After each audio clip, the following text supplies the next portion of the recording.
Hello, Civil War class. Coming into week 11. Before we get started, I thought I'd just go over some information about the film review. I do apologize. I did submit a announcement this week talking about how the film review was supposed to be due tonight, but in essence, I'm not going to ask for it until the end of the week, because many of you may have written it, but you still maybe want a double check from me based on some of the new information I might give you. So I will be posting another video on the site to help to let you know about what types of things should be included in a film review if you were still unsure. So that'll be due on Friday if you haven't submitted it yet. So moving on to this week, I thought I'd lay the groundwork a little bit about what's going to happen now in the ensuing chapters, leading us up to almost the end of the Civil War. So up until this point, if you consider everything that's happened to the Union and the Confederacy, up to sort of 1863, there was question about who was going to win the war.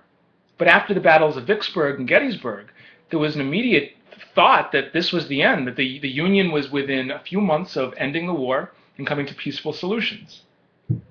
But unfortunately it didn't happen, because Lee was able to keep multiple fronts. He was able to keep a front in Tennessee until a failure at Chattanooga. He was able to keep a front in Arkansas until its capture in 1863. He was able to keep a port open at Mobile, Alabama, which will be captured by David Farragut in 1864.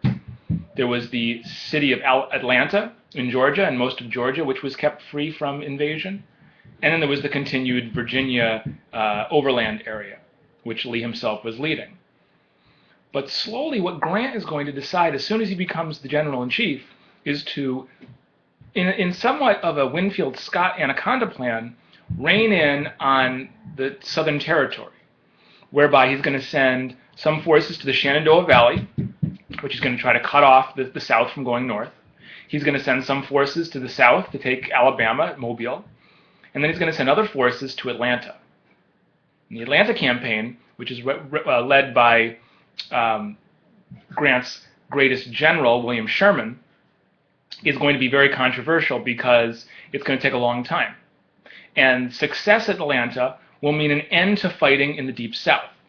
So in this chapter, you're going to be looking at Sherman's slow movement to take the city of Atlanta, first against Joseph Johnston, the great general, and then eventually Johnston's replaced by John Bell Hood, a much more aggressive Confederate general. So their battles are going to take place in the South.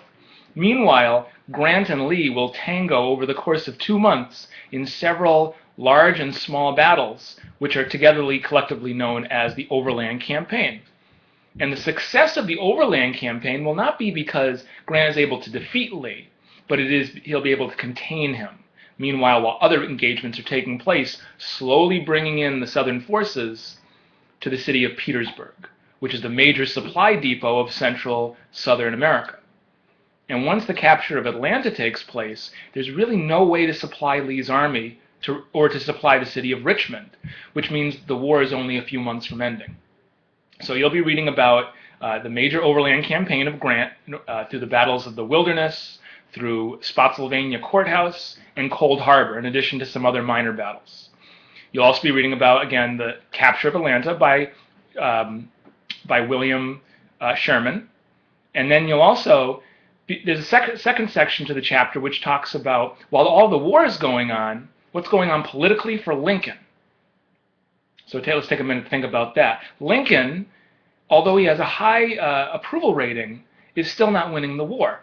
So not only are peace Democrats against him, you're starting to see war Democrats turn on Lincoln because he can't achieve his goals.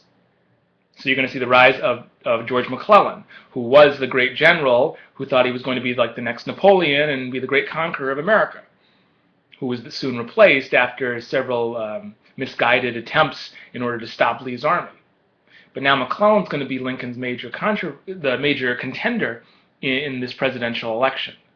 And it's going to be up to between political victories and military victories in order to help to win the Lincoln campaign. And while this is all going on, Clement Vallandigham's Copperheads will be waging a terrorist war, or an attempted terrorist war on the North through Canada. So all this is to come this week. It really is, this is the highlight, the climax of the Civil War, taking us to the city of Petersburg. And then Petersburg, unfortunately, will take another 8 months of siege, where Lee's army is entrenched in Petersburg. There's continued fighting going on in Georgia in the next chapters next week. But really, by the end of this week, by the end of these chapters, there's two major parts of the country that are being fought over: Georgia, the march to Savannah by Sherman, and Petersburg, which is the major rail and supply depot of the central southern states. Until then, if you have any questions, again, please let me know. Please email me. Please text me. I've been responding, I think, pretty quickly on the virtual cafe that I have on my site. So that's really maybe the best place to get in touch with me when I check the site every day. And keep up the postings. I look forward to reading them for this week. And until then, stay tuned to check out the film review, which I'll be posting on the same site.